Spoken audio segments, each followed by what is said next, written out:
말씀은 구약성경 잠언 22장 6절입니다. 마땅히 행할 길을 아이에게 가르치라. 그리하면 늙어도 그것을 떠나지 아니하리라. 다시 한번. 마땅히 행할 길을 아이에게 가르치라. 그리하면 늙어도 그것을 떠나지 아니하리라. 아멘. 같이 기도하시겠습니다. 고마우신 주님, 오늘 이 시간에도 저희들이 하나님 앞에 예배하고 있습니다. 오늘 우리의 이 예배를 받아주시고 오늘 하나님의 말씀을 우리에게 들려주셔서 우리로 주 뜻대로 살게 해 주시옵소서. 예수 그리스도의 이름으로 기도하옵나이다. 아멘. 오늘 성경 본문은 우리가 자녀들을 어떻게 올바르게 기를 수 있을지를 가르쳐 줍니다. 마땅히 행할 길을 아이일 적에 가르쳐 주라는 것입니다. 그러면 늙어도 그 길을 떠나지 아니할 것이라고 우리에게 가르쳐 주고 있습니다. 그러므로 자녀를 둔 우리의 가장 중요한 인생의 사명은 자녀들을 올바른 사람으로 기르는 것입니다. 이것을 우리들이 바르게 하지 못하면 하나님이 우리를 창조하시고 구원하신 계획 가운데 가장 중요한 것 중 하나를 하나님 앞에 잘못하는 것입니다. 그러므로 오늘 이 말씀을 통해서 우리들이 우리에게 맡겨준 자녀들을 올바로 가르치고 교육시킬 수 있어야 하겠습니다. 부모가 자녀들을 사랑하는 것은 자연적인 본능이기도 하고 또 주님이 종족의 보존을 위해 주시는 본성이기도 합니다. 다만 동물들에게는 이 자연적인 본성을 거스르는 또 다른 본성이 없지만 인간에게는 자연적인 본성을 거스르는 또 다른 욕망의 본성이 있어서 부모가 부모의 노릇을 바르게 하지 못할 때는 짐승만도 못한 부모가 되는 것입니다. 우리가 자녀들을 사랑하는 것도 중요하지만 바르게 사랑하는 것은 그건 못지않게 중요합니다. 그러나 오늘날 우리는 자녀들을 빗나간 방식으로 사랑함으로써 자녀의 갈 길을 그르치는 경우가 얼마나 많은지 모릅니다. 아다시피 1953년 전쟁이 끝나고 베이비 붐 시대가 도래하였습니다. 나는 아이들이 수없이 태어나게 되었고 또 태어난 그 아이들을 부모들은 가난을 대물림하지 않기 위해서 모든 희생을 감수하며 아이들을 교육시키고자 하였습니다. 집안에서 자라나는 많은 아이들은 서로 사회를 형성하고 그리고 누구도 그 가정 속에 살면서 자기가 독보적인 존재이고 독점적인 존재라는 사고방식을 갖지 않았습니다. 그래서 아이들이 자라면서 양보하고 타협하고 봉사하고 희생하고 하는 것들을 어려서부터 배워왔습니다. 그러다가 산하 제한이 실시되기 시작하면서 이제 핵가족화가 촉진되었습니다. 산업사회를 중심으로 모이기 시작하면서 이제 부모로부터 분가하는 것이 일상적인 것이 되었고 아이들의 수는 하나 혹은 둘로 줄어들게 되었고 물질 생활은 점점 윤택하게 되었습니다. 그 결과 이제 부모들에게 공경하던 것을 아이들에게로 옮겨가게 되었고 아이들은 많은 다가족 사회에서 생활하는 대신 단촐한 핵가족 사회에서 생활을 하게 되었습니다. 이 속에서 부모들은 아이들을 치열한 경쟁 사회에서 이기게 하는 방법의 일환으로 교육에 투자하게 되었고, 가난을 대물림해 주지 않기 위해서 많은 풍족한 환경 속에서 아이들을 양육하기를 바라고 있습니다. 이런 속에서 이제 점점 더 가족들과의 유대 관계는 강화되어야 할 텐데, 반대로 사람들이 치열한 산업사회 속에서 경쟁하며 살기 위해서 남편이든 아내든 가정에 헌신할 시간이 점점 줄어들고, 그리고 가정보다는 자신의 행복을 더 높은 가치로 아는 현대 정신의 미혹이 되면서 가정에 점점 어려움이 찾아오고 있습니다. 우리 초등학교 때만 해도 이혼한 가정이 그렇게 많지 않았고, 이혼을 하면 큰일 나는 줄 알았는데, 이제는 부모들이 자식을 찾아가서 이혼을 하라고 종용하는 시대가 되었으니 얼마나 많은 변화가 일어난 것입니까?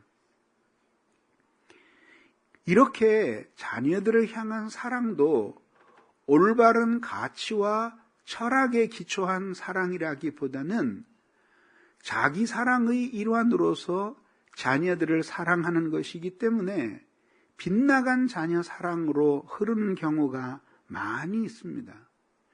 이런 것들이 자녀들을 정말 행복하게 하느냐 하면 그렇지 않습니다.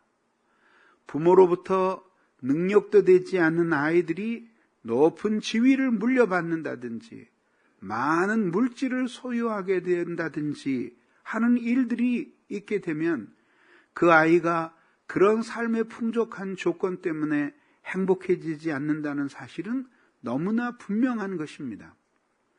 심지어 그리스도인 가정조차도 이제 자녀를 어떻게 양육하고 대하는 것이 올바른 것인지 세상의 정신과 성경의 가르침 사이에서 방황하고 있습니다.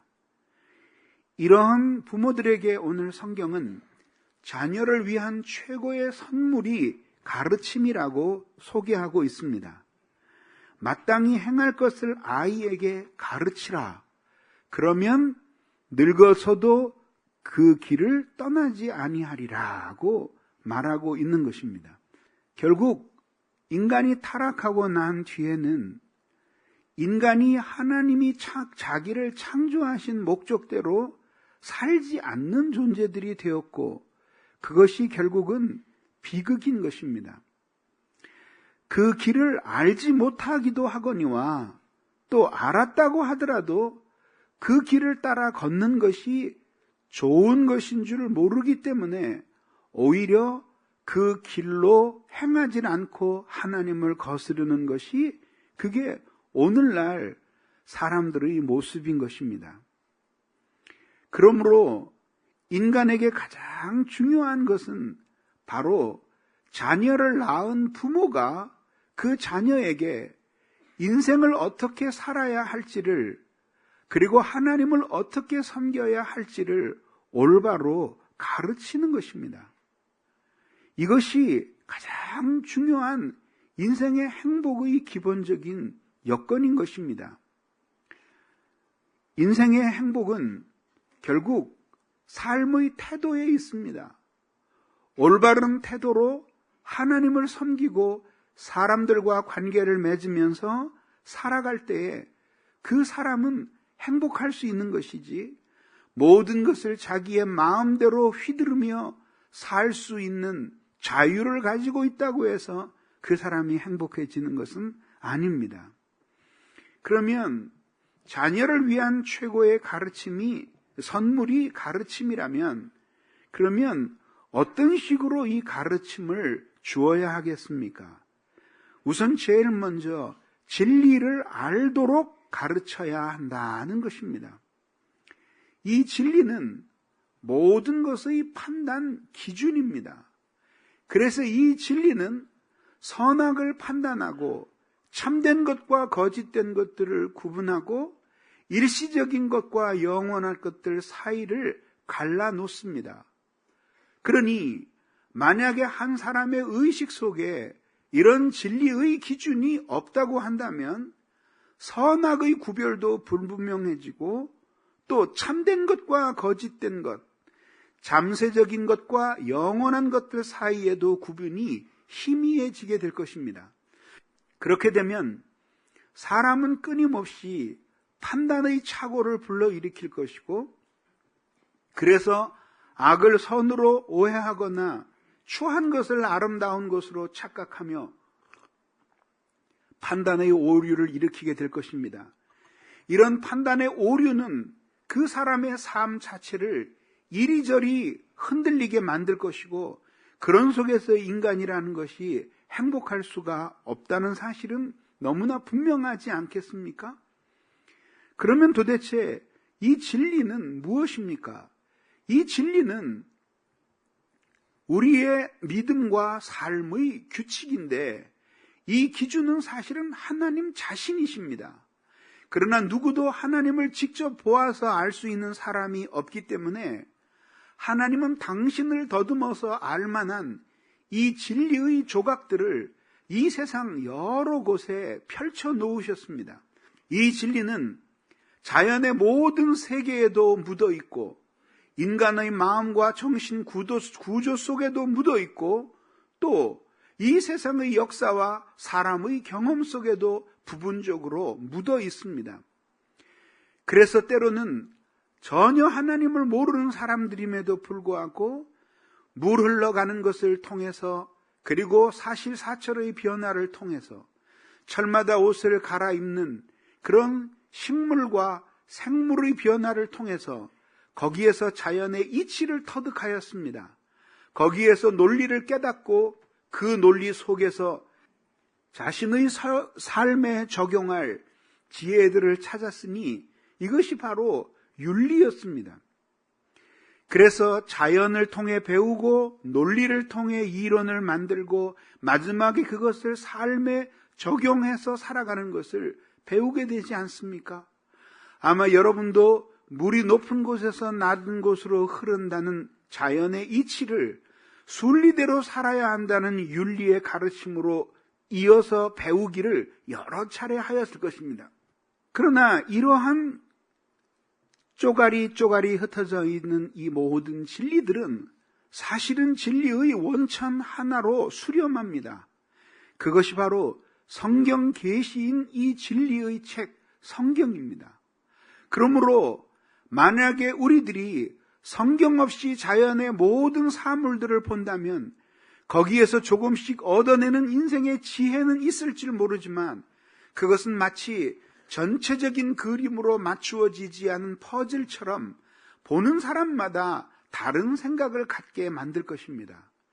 그러나 성경을 올바로 이해하게 된다면 이 모든 자연 속에 묻어있는 진리들은 보다 더 찬란한 빛으로 드러날 것이고, 성경 계시의 지식을 통해서 자연 속에 묻어있는 이 모든 진리들은 우리를 다시 성경으로 이끌고, 성경을 통해서 깨달은 진리를 아는 지식은 예배당에서뿐만 아니라 우리가 만나는 우주와 자연의 모든 세계 속에서 하나님의 진리의 흔적들을 발견하게 만들어 줄 것입니다. 우리의 자녀들은 태어나면서부터 성경에 친숙하지 않습니다. 특별히 우리의 아이들이 아주 어린 나이, 2살, 3살, 4살, 5살, 6살, 이때에 이미 인간성의 80%가량이 형성된다고 합니다. 이렇게 자라는 아이들에게 아직 성경을 모르는 나이에 오히려 우리는 이런 모든 자연 사물들을 이용해서 아이들의 마음을 끌고 있는 이 자연 사물들을 사용해서 그 아이에게 성경의 진리를 가르쳐 주는 것, 이것이 부모의 중요한 사명이죠. 할 수 있으면 이 아이에게 참된 진리의 말씀을 가르쳐 주기 위해 성경을 가르쳐야 합니다. 예를 들어 보십시오. 이런 꽃이 있습니다. 아이가 와서 이 꽃을 보고 엄마에게 감탄을 합니다. 엄마, 꽃이 참 예쁘게 피었어요. 그래, 참 아름답지? 하나님이 창조하신 꽃이란다. 이 꽃이 있어서 세상이 더 아름다워지듯이 너도 이 세상에 있어서 세상이 더 아름다워지는 사람이 되거라. 자연에서 윤리로 나아간 거죠. 그리고 자연 사물에서 성경의 계시로 가르침을 전이시킨 것입니다. 며칠 후 아이가 와서 엄마를 불렀습니다. 엄마, 이 꽃 이상해요. 며칠 전까지 그렇게 예뻤는데 이제 이 꽃이 말라서 시들고 색깔이 누렇게 변하며 냄새가 나요. 부모는 말합니다. 그거 봐라. 며칠 전에는 그렇게 아름다운 꽃이었고 그 꽃은 예뻤는데 이 세상에 있는 아름다움과 예쁨은 곧 사라지는 것이란다. 변함없이 예쁘고 사랑스러운 분이 계시니 그분은 하나님이시란다. 그렇게 이 자연 사물을 통해서 이제는 천상의 하나님께 대한 가르침으로 나아가게 되었죠. 이 세상 사람들이 물질을 얻고 명예를 얻고 사람들에게 박수를 받는 것은 꽃잎과 같단다. 당장 보기에는 예쁘고 아름다운 것 같지만 하나님이 그 사람을 계속 아름답게 하지 않으면 이 세상의 모든 임금들이 꽃으로 꾸며 쓴 황금의 면류관도 이렇게 시드는 것이란다. 그래서 눈에 보이는 좋아 보이는 가치가 아니라 하나님이 보실 때에 불변하는 가치를 따라 살도록 아이에게 교육을 시킬 수 있는 것이죠. 이렇게 부모가 아이들과 관계하는 모든 일상 속에서 일어나는 자연 사물과 인간의 경험, 마음의 구조 등을 통해서 진리를 전달해 주는 사람들이 되어야 하는 것이죠. 이것을 위해서는 부모 자신이 그 진리를 아는 것이 인생의 중요한 목적이 되어야 하고 그리고 그것이 그 사람에게 기쁨이 되어야 합니다. 그러면 여러분들은 말할 것입니다. 그럼 진리에 관심이 없는 부모는 애도 낳지 말아야 됩니까? 물론입니다. 낳으면 안 됩니다. 그렇게 해서 진리에 대한 아무 생각도 없는 부모들이 육신의 욕정을 따라 아이들을 생산하고 자기 사랑 때문에 아이들을 돌보지 않고 방치한 그 결과 망가진 아이들이 이 세상을 얼마나 괴롭히고 그리고 사회적인 비용이 어떻게 지불되는지 한번 생각해 보기 바랍니다. 그 아이들도 넓은 의미에서 하나님의 형상을 가지고 태어난 인간이니 사랑으로 돌보고 그리고 가르치고 올바른 사람으로 만들어 주어야 합니다. 그러나 부모로부터 이것을 배우지 못한 아이들이 올바른 진리를 배우고 사람다운 사람이 된다고 하는 것은 기적에 가까운 일들이 일어나야지 되는 것입니다. 그래서 우리가 믿지 않는 부모를 만나고 가정에서 상처와 고통 속에서 일그러진 모습으로 태어난 사람들이 오늘 이렇게 올바르게 단정한 사람으로 주님 앞에 창조의 목적을 따라 살아가게 된 것은 기적입니다. 그런 기적이 모든 사람들에게 다 일어나지 않고 있기 때문에 우리가 지금 슬픈 것이 아니겠습니까? 그것이 바로 오늘날 우리들이 복음을 전하는 이유가 아니고 무엇이겠습니까? 그러므로 부모가 되기 전에 먼저 그는 참된 인간이 되려고 노력을 하는 사람이어야 합니다. 그 참된 인간이 되기 위해서는 하나님이 인간을 지으신 목적을 이해하여야 하고 그 기준에 부합하는 삶을 살고 그 기준에 부합하는 사람이 되려고 노력하여야 합니다. 그리고 그 기준이 바로 진리입니다. 이렇게 많은 사람들이 진리가 무엇인지를 헤매는 것이 안타까워서 주님께서는 그 모든 진리를 한 인격 속에 담아 사람의 몸을 입혀 이 세상에 내려보내셨으니 그분이 바로 그리스도이신 것입니다. 그러므로 우리가 비록 가방끈이 길어서 그 진리를 왜 믿는지를 구구한 이설로 설명할 수 없다 할지라도 예수 그리스도를 사랑하고 그분을 믿는 단순한 신앙과 그리고 복종하는 마음 그리고 사랑의 심정이 있기만 하면 그는 누구보다도 뛰어나게 진리를 잘 아는 사람인 것입니다. 왜냐하면 진리가 약간 섞여 있는 많은 것들을 통해서 진리를 아는 것보다는 진리 자체를 통해서 진리를 아는 것이 훨씬 쉽기 때문이고, 그리스도를 알고 사랑하고 그분께 순종하는 부부는 비록 많은 것을 배우지 못했어도 이미 진리에 대해서 아는 사람이고, 인간이 어떻게 살아야 하는 도리를 터득한 현자입니다. 그가 자녀를 올바로 사랑하고 그리고 올바로 길러낼 수가 있다고 하는 것입니다. 그러면 오늘 여러분들은 과연 진리를 날마다 알고 싶어하는 사람들입니까? 가슴에 손을 얹고 생각해 보십시오. 여러분들의 자녀들은 여러분들의 자식으로 태어났기 때문에 다른 집 자식으로 태어난 아이들보다 훨씬 더 하나님과 그리스도와 진리와 하나님 사랑에 대해서 더 많이 알고, 그래서 하나님 창조하신 목적대로 살아가고 있는지 한번 물어보시기 바랍니다. 오늘 오히려 여러분들의 자녀들이 이런 인생의 참된 진리를 깨닫고 마땅히 인간으로서 살아야 할 바대로 살기를 바라기보다는 치열한 경쟁 사회에서 여러분들의 자녀를 성공시키기 위해서 공부하는 일에 더 많이 마음을 빼앗기고 있지 않습니까? 그리고 아이들이 그런 경쟁 관계 속에서 잘 이겨서 우위를 점하고 있으면 그것으로서 여러분들의 마음이 부요해져서 여러분들은 자녀 교육에 성공했다고 생각하고 있지는 않습니까? 그것은 옳은 것이 아닙니다. 어떤 부모가 있었는데 애가 하도 공부를 안 해요. 그러니까 이 아버지가 야단도 쳐보고 매도 때려보고 하는데 별로 변화가 없어요. 노력을 안 해요. 그래서 어느 날 최후 선언을 했어요. 야 인마, 너 내 얘기 잘 들어라. 난 여태까지 너를 야단도 치고 때리기도 했는데 이거 마지막 기회다. 이번 기말고사에서 또 낙제받으면 넌 이제 내 자식이 아니다. 알았니?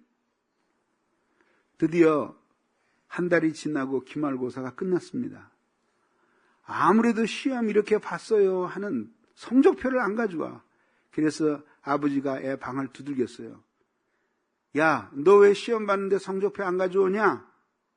그래, 너 이번에 기말고사 성적 나왔지? 네. 어떻게 됐어? 이 아이가 아빠를 쳐다보면서 아저씨 누구세요? 그래서 인간으로서 가장 큰 행복은 그리스도를 알고 그리스도를 사랑하고 그분의 뜻대로 살고 싶은 부모의 몸에서 태어나는 거예요. 그게 인간으로서 최고의 행복이에요. 그래서 부모가 온 마음을 다해서 이 아이의 영혼의 양식인 진리를 어찌하든지 이 아이의 영혼에 떠먹이려고 하고, 그래서 이 아이의 영혼이 점점 아름다워지는 것을 보면서 아주 기뻐하는 부모, 그런 부모 밑에서 태어나는 것이 최고의 행복이에요. 아마 여러분들 중에도 그런 부모 밑에 태어나신 분들이 있을 겁니다. 여러분들은 불신자의 부모 밑에서 태어나고 자란 사람들보다 10배는 더 잘 살아야 합니다. 10배는 더 잘 살고 하나님 앞에 감사하고 부모님을 향해서도 배나 더 공경하는 자식들이 되어야 합니다. 왜냐하면 그런 특권을 모든 사람들이 누리는 것이 아니기 때문입니다. 부모인 여러분들의 입장에서 생각해 본다면 자기가 사랑하지 않는 진리를 아이에게 가르치고 싶을 리가 있겠어요? 자신 속에 아는 것이 넘쳐야지만 그걸 가르치고 싶은 욕구가 있는 것이죠. 어차피 자신에게도 진리가 관심의 대상이 아니고 오히려 진리를 가르쳐주면 짜증을 내고 신경질을 내는데, 화가 나는데, 그렇게 반감과 앙심을 품은 그 진리를 자녀들에게 가르쳐 주려고 할 리가 있겠어요? 그래서 여러분들이 진정으로 자녀를 잘 기르려면 여러분 자신이 제대로 된 신앙인이 되어야 해요. 그 이상 자녀를 위해서 해줄 수 있는 최고의 봉사가 없어요. 여러분들은 죽고 나면은 여러분들의 자녀들에게 어떻게 기억이 될까요? 맨날 나 공부 잘하라고 회초리 들고 닥달하던 엄마 혹은 아빠의 모습으로 남을까요? 우리 벌어먹여 살리기 위해서 꼭두 새벽부터 밤늦게까지 돈 버느라고 정신 온통 빼앗긴 아빠로 기억이 될까요? 자식들은 부모들이 자기 눈에 비춰도 그 모습을 부모에게 말해주지 않습니다. 권력이 없기 때문이죠. 그러나 오늘 묻습니다. 여러분들이 지금 사는 것처럼 계속 살면 여러분들이 죽어서 일주기가 되는 추도 예배를 드리는 그날에 여러분들의 자녀들이 눈물 흘리며 이런 찬송을 부를까요? 옛날 용맹스럽던 다니엘의 경험과 유대 임금 다윗 왕의 역사와 그런 찬송을 쭉 부르면서 예수 세상 계실 때 눈물 많이 흘린 것 지금까지 내가 기억합니다.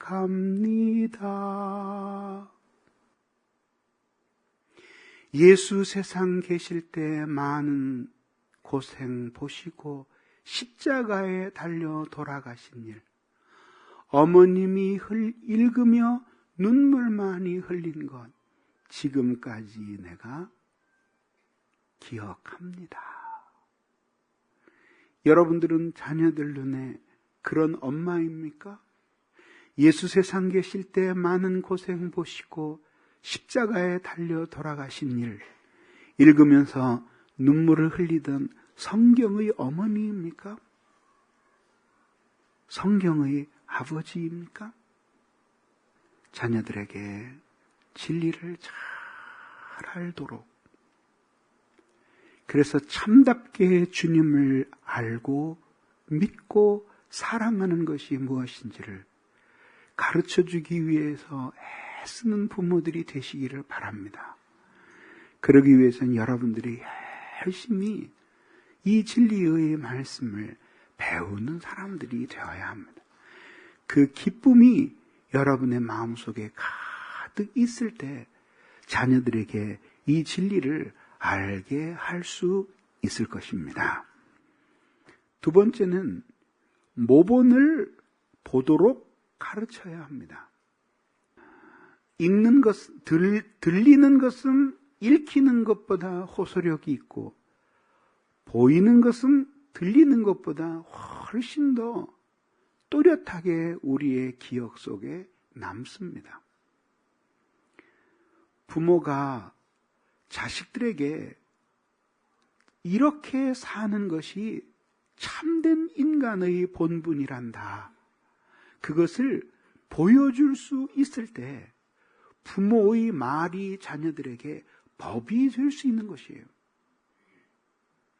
단순히 몽둥이를 휘두르고 아이들을 억압한다고 해서 부모가 아이들에게 권위를 인정받을 수 있는 것은 아니에요. 가장 강력한 법은 아이들의 양심과 의식을 움직이는 거예요. 그래서 자신이 그릇된 일을 행할 때 부모의 얼굴이 떠올라야 해요. 우리 엄마라면 이 상황 속에서 절대 이렇게 하지 않았을 텐데, 우리 아빠라면 이렇게 불의와 타협하고 비겁하게 굴복하지 않았을 텐데, 아버지로부터 의의 용기를, 어머니로부터 사랑의 자애를 아이들이 볼 수 있어야 돼요. 그러고는 자신도 살지 못하는 삶을 아이들에게 살라고 강요하는데 그게 어떤 힘이 있겠으며, 또 자신이 그렇게 하지도 못합니다. 자신이 부모로서 기도 안 하는 부모는 애들 보고 절대 기도하라고 말하지 않습니다. 부모가 자식 보고 성경을 읽거라, 그렇게 타이르지 못하는 것은 자신이 성경을 안 읽고 있기 때문이에요. 주님을 사랑하는 것이 너의 가장 본분이란다 하고 이야기할 때 낯간지럽지 않기 위해서는 자기가 진짜 주님을 사랑하는 사람이 되어야 하는 것이에요. 하나님이 부모를 세워주신 이유는 그렇게 가정 안에서 아이들이 만나는 첫 번째 세계, 첫 번째 사회인 이 가족 관계 속에서 인간으로서 참으로 살아야 할 삶의 본보기가 무엇인지를 보고 듣게 하기 위해서 하나님이 가정을 만드신 것이에요. 들려주는 것은 입을 열고 말하지 않는 한 다른 사람이 알 리가 없지만 삶을 통해 드러나는 것은 내가 나의 삶을 보여주고 싶을 때뿐만 아니라 감추고 싶을 때조차도 아이들에게 드러나게 되죠. 그러면 여러분들은 그 살아온 이제까지의 인생과 삶 그 자체가 아이들에게는 살아있는 교육용 교재입니다. 그래서 여러분들이 그대로 사람들에게 아이들에게 여러분 자신을 통해서 인간을 이렇게 사는 것이라고 하는 것을 가르치고 보여주고 있는 것입니다. 가슴에 손을 얹고 우리가 정직하게 물어봅시다. 우리 아이들이 나 산 것처럼 살면 동의하겠습니까? 여러분 마음속에는 너희들은 더도 말하지 않는다. 나만큼만 살아라. 할 때 여러분 모두 아멘 할 수 있습니까? 지금이라도 늦지 않았습니다. 우리의 모든 삶이 자녀들에게 주님을 알고 사랑하고 순종하는 일의 모본이 되도록 그렇게 살 수 있게 되기를 바랍니다. 자식들은 여러분들을 통해 그 모본을 보지만 여러분들은 신앙의 세계를 통해서 우리 예수 그리스도를 통해서 아름다운 부모의 모본을 봅니다.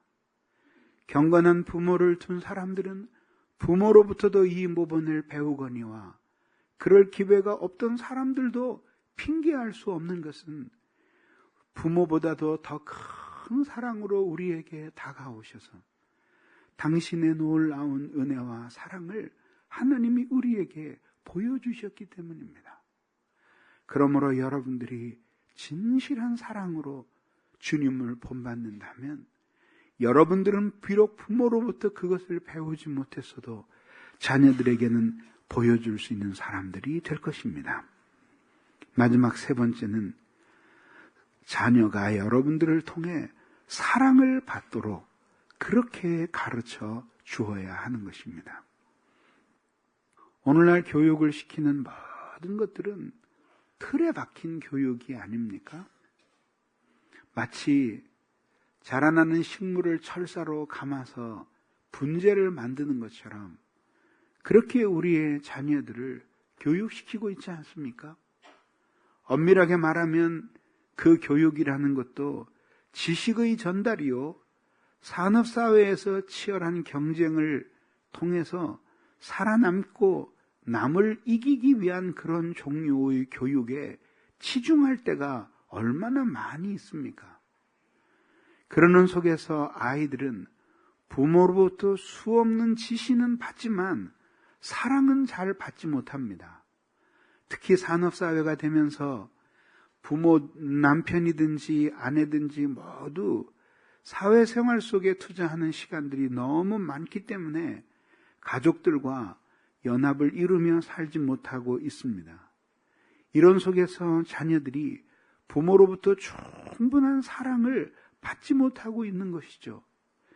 이렇게 부모로부터 충분한 사랑을 받지 못하기 때문에 결국 그들이 이렇게 그 사랑이라는 통로를 통해서 하나님의 진리의 가르침들은 흘러나오게 되어 있는 것이죠. 여러분들이 하나님께서 어떻게 여러분들에게 진리를 가르쳐주고 예수를 알게 하셨는지를 생각해 보십시오. 누구도 수학을 배우듯이 지식을 통해서 지식으로 전달해지는 방식으로 예수를 알게 된 사람 아무도 없습니다. 하나님의 사랑을 통해서 예수를 알게 되었고, 주님의 그 큰 은혜를 통해서 하나님이 나 같은 죄인도 사랑하신다는 사실을 터득하게 되었습니다. 사랑과 진리는 우리에게 언제나 항상 함께 전달되었고, 그래서 그 진리는 언제나 나를 판단하는 차가운 칼이 아니라 하나님의 숨결이 서려 있는 따뜻한 인격적인 사랑으로 우리에게 다가오게 되었던 것이죠. 그러면 여러분들도 역시 동일하게 사랑받지 않고는 진리를 가르침 받은 적이 없고, 또 사랑 없이 진리를 가르친들 그 진리에 부합하는 삶을 살 능력이 우리에게 있습니까? 자녀들도 똑같습니다. 하나님이 우리를 사랑한 방식대로 그렇게 사랑하면서 우리가 자녀들을 진리의 말씀으로 가르치려고 할 때 그 가르침들이 아이들에게 스며들어서 사람다운 삶을 살 수 있도록 하나님께서 만들어 주시는 것입니다. 이것이 중요한 것입니다. 물론 여러분들의 아이들을 보면은 불만족스러운 것이 참 많을 것입니다. 이 세상에 어느 부모가 자기 자식에 대해서 완전히 만족하는 부모가 있겠습니까? 혹시 있다고 하더라도 그것은 콩커풀이 씌어서 그런 거지, 남이 보기에는 결점이 많이 있는 것입니다. 그러나 생각해 보십시오. 공부를 잘했으면 얼마나 좋겠습니까? 그런데 모든 사람이 다 그렇게 공부를 잘하도록 만들어진 게 아닙니다. 성실히 노력하도록 아이들을 가르치고 지도하여야 하는 것은 사실이지만, 모든 아이들이 다 그렇게 뛰어나게 탁월하게 되는 것이 아닙니다. 그리고 그 한 방면에 있어서 뛰어난 아이들은 또 다른 점에서 결점이 있고, 그래서 그 아이의 부모들은 또 다른 아이를 부러워합니다. 간혹 여러분들은 그러겠죠. 목사님, 그런 말씀 마십시오. 주위에 보면 성품도 좋고 얼굴도 예쁘고 공부도 잘하고 몸도 건강하고 사회성도 좋은 아이가 있습니다. 그 어쩌라는 거예요, 있어서. 누가 그렇게 나를? 그 어쩌라는 거예요, 그래서. 있어서 어떡하자는 거예요, 그래서. 아무 관계가 없어요, 여러분하고는. 그 자기가 낳은 자식이 그래서 내 운명이다라고 생각을 하고 받아들이고 그렇게 키우고 기르는 것이지. 그래서 어떡하겠다는 거예요. 그래서 뭐 저쪽 집 애가 그렇게 예쁘다. 뭐 훔쳐올 거예요? 아니면 바꿔치기를 할 거예요? 그거는 그런 비교의식을 느끼는 동안에 자기 자식은 무슨 생각을 하는지 알아요? 내가 왜 저 엄마 아빠 밑에서 태어났을까? 학교에서 어떤 아이가 하도 책을 안 읽으니까 선생님이, 야 임마, 너는 도대체 어째 그렇게 공부를 안 하냐? 아브라함 링컨은 네 나이 때 통나무집에서 임마 남의 집 책을 빌려다가 책을 읽고 그 책이 비에 젖자 가서 나무를 패서 품을 팔아서 그 빚을 갚을 정도로 임마 공부를 열심히 했어 임마. 그들이 하는 말이, 맞아요 선생님. 그리고 선생님 나이 딱 됐을 때 대통령이 되셨죠. 그러니까 의미가 없는 거예요. 그래서 가장 중요한 것은 자녀들을 노엽게 하지 말아요. 물론 잘못했을 때는 혼내고 필요하면은 때려도 줘야죠. 그렇지만은 아이들은 맞으면서도 이것이 정말 사랑에서 우러나오는 매인지도 알고 쓰다듬고 안아줘도 이게 의식적으로 그렇게 하는 건지 아이들은 다 압니다. 그래서 아이들의 마음속에 어떤 생각이 들어야 하냐 하면은 내가 우리 엄마 아빠에게는 절대적인 존재다. 그렇게 받아들여지게 해야 되는 거예요. 무슨 뜻이냐 하면은 저는 모르겠어요. 아이들은 그렇게 생각 안 할지 모르지만 나는 우리 아이들을 다른 아이들과 비교해서 생각하지 않으려고 노력을 했어요. 그리고 그것 때문에 아이들에게 상처를 주지 않으려고 노력을 했어요. 왜냐하면 그렇게 해봐야 마음만 상하지 아무 소용이 없는 거죠. 네 집에는 공부를 잘한다. 네 집에는 얼굴이 예쁘다. 그거 어떡하란 말이에요, 그러면은. 응? 자기가 공부 못하는 유전자를 물려주고 못생긴 유전자를 물려줬는데 소피 마르소라고 하는 프랑스에 아주 예쁜 배우가 있어요. 소녀 때는 전국의 젊은이들이 밤잠을 못 잘, 전 세계의 젊은이들이 밤잠을 못 잘 정도의 우상이었죠. 지금 어느덧 40대 중반의 나이가 돼서. 그런데도 변함없이 예뻐요. 이 기자가 물어봤어요. 당신처럼 그렇게 아름다운 사람이, 아름다운 그런 미모를 간직하는데 그 비결이 뭡니까? 그랬더니 이 사람은 대답을 했어요. 엄마 아빠에게 예쁜 유전자를 받으세요. 그 대답 하나로 모든 사람들이 할 말이 없는 거죠. 없는 유전자를 어떻게 주느냐. 그러니까 아이들이 부모와의 관계 속에서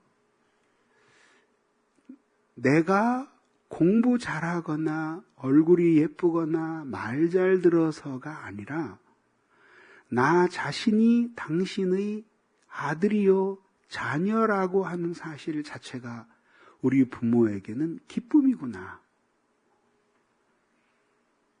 그것을 아이들이 충분히 느낄 수 있도록 사랑해 주어야 하는 것이에요.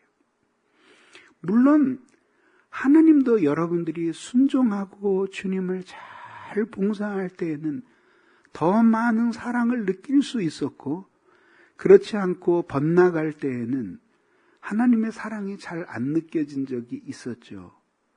그렇지만 결국 돌아보면은 하나님은 여러분들이 어떤 사람이냐와는 상관이 없이 당신의 자녀라는 사실 하나 때문에만 사랑하셨어요. 그것이 하나님의 사랑이에요.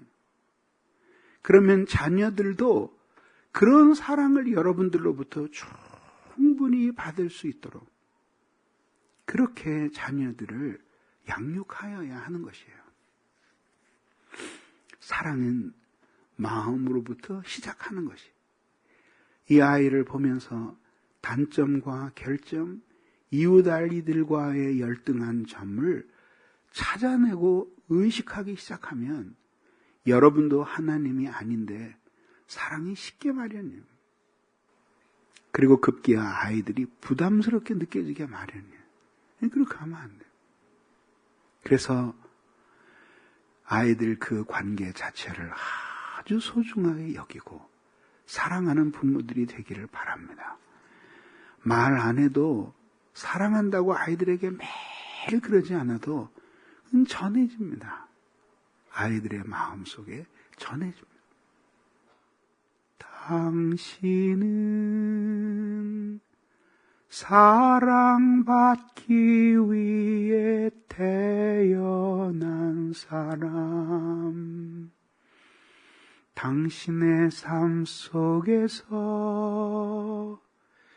열매를 맺고 당신이 이 세상에 존재함으로 인하여 우리에게 얼마나 기쁨이 되는지. 그래서 항상 하나님의 자녀인 우리들을 우리 아버지가 어떻게 기르셨는지를 잘 생각해 보세요. 그리고 그것을 흉내내어서 자식을 기르려고 노력을 해야 돼요. 자녀를 사랑하시기 바랍니다. 깊이. 그리고 그 아이 마음 안에 그 아이에게 부족한 것이 있어도 그 아이에게는 아름다운 것들이 많이 묻혀져 있어요. 여러분들이 그 아이를 사랑으로 보듬고 진리의 말씀으로 잘 가르치고 위하여 헌신하려고 하면 여러분들의 사랑 안에서 그 아름다운 것들이 주님의 은혜로 발현이 되는 거예요. 그러면 아직까지는 드러나 있지 않은 아주 아름다운 것들이 드러나서 결국은 하나님의 놀라운 사랑을 보여주는 도구들이 될 것입니다. 기도하겠습니다. 이 시간에 우리 같이 기도할 때 하나님 우리와 함께 해 주시옵소서. 은혜를 내려 주시옵소서. 깨닫게 해 주시옵소서. 우리 한 마음으로 같이 간절히 기도하시겠습니다. 사랑이 많으신 아버지 하나님 감사합니다. 부족한 저희들을 사랑해 주시고 오늘 이 시간에도 우리를 불러주시니 감사드립니다. 자비로우신 하나님 아버지, 오늘 이 시간에도 간구하고 기도하오 함께 해주시옵소서. 오늘도 깨닫게 해주시고 주님의 말씀의 은혜를 받을 수 있도록 하나님이 힘을 주시고 은혜를 내려 주시옵소서. 사랑하는 지체들이 자신의 자녀들을 주님이 우리를 사랑하신 것처럼 그렇게 사랑하고 돌보도록 하나님이 은혜를 내려주시고 새 힘을 주시옵소서. 온 마음을 다해 자녀를 사랑하기를 주님이 우리를 사랑하신 것처럼 그렇게 사랑하도록 도와주시기를 간절히 빕니다. 아버지 하나님의 사랑과 그 크신 은혜로 날마다 주님을 의지하며 살아가는 자매 등 형제 자매들이 되도록 은혜를 내려 주시옵소서. 진리를 알고 사랑하고 거기에 순종하며 살기를 원하는 마음이 아이들에게 전해지도록 도와주시기를 간절히 빌고 원합니다. 주님의 사랑으로 붙들어 주셔서 그 은혜로 붙잡아 주셔서 아버지의 말씀의 뜻을 따라 살 수 있는 복된 형제 자매들이 되도록 아버지께서 붙잡아 주시기를 간절히 빌고 원합니다. 은혜를 내려주시기를 간절히 빌고 원하옵나이다. 그래서 저희로 주님의 뜻을 사랑을 받들게 하옵소서. 그래서 아버지 하나님의 더 넓은 사랑을 알고 주님의 자녀답게 자라갈 수 있도록 우리에게 은혜를 내려 주시옵소서. 사랑하게 하여 주시옵소서. 은혜를 내려 주시옵소서. 붙들어 주시옵소서. 아버지 하나님께서 붙잡아 주시기를 간절히 빌며 주님 이름으로 기도하옵나이다. 아멘. 그리스도의 은혜와 하나님 사랑과 성령의 교통하심이 영원히 함께 있어지이다. 아멘.